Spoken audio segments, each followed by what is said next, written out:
तो ये कहानी है 10 साल पुरानी, जब चेन्नई के छोटे से गांव से कुछ ऐसी अनोखी घटना होती है। ये जो स्टोरी है वो आप स्क्रीन पर जो भाई का नाम देख रहे हैं उसने कमेंट की है। तो कुछ 10 साल पहले की बात है। उस समय में भाई के जो दादाजी है वो शहर कुछ काम के लिए जाते थे। शहर से गांव 15 किलोमीटर की दूरी में था और शहर से गांव आने जाने में बहुत ही दिक्कत होती थी, क्योंकि गांव में लाइट की सुविधा नहीं थी और खासकर जब अंधेरा हो जाता था तो गांव में आना जाना बहुत ही ज्यादा मुश्किल हो जाता था।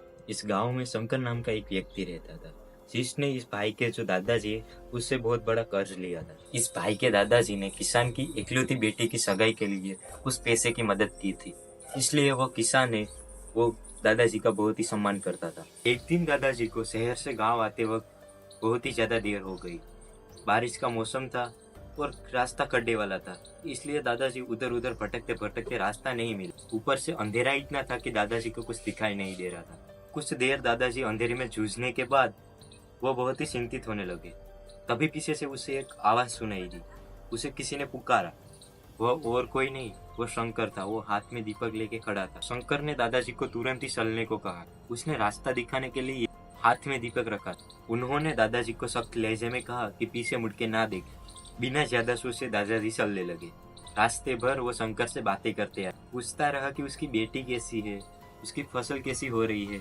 ये सब दादाजी ने शंकर को पूछा। उन्होंने सड़कें, बारिश आदि चीजों के बारे में बातचीत की और दादाजी ने कभी पीछे मुड़ के नहीं देखा। देखते ही देखते वह घर की दहलीज की तरफ पहुंचने लगे। तभी शंकर यह कहकर चला गया कि उसे अंदर नहीं जाना, उसे कहीं और जाना है। तभी दादाजी स्वयं आगे बढ़ने लगे। दादाजी चलते ही रहे और उसने आगे देखा कि लोगों का जमावड़ा इकट्ठा हुआ है और चर्चा कर रहा है। सब लोगों ने उसे बताया कि वो क्या चर्चा कर रहे थे। तभी दादाजी असंभवित हो गए। उसी दिन शंकर की मृत्यु हो गई थी। यहाँ कोई ऐसा व्यक्ति नहीं था जिसने उसे रास्ता दिखाया हो, वहाँ कोई और था। शंकर अपना कर्ज चुकाने के लिए, जरूरत के समय दादाजी की मदद करने के लिए मृतकों में से लौट आया था। कहानी का यही एंड होता है।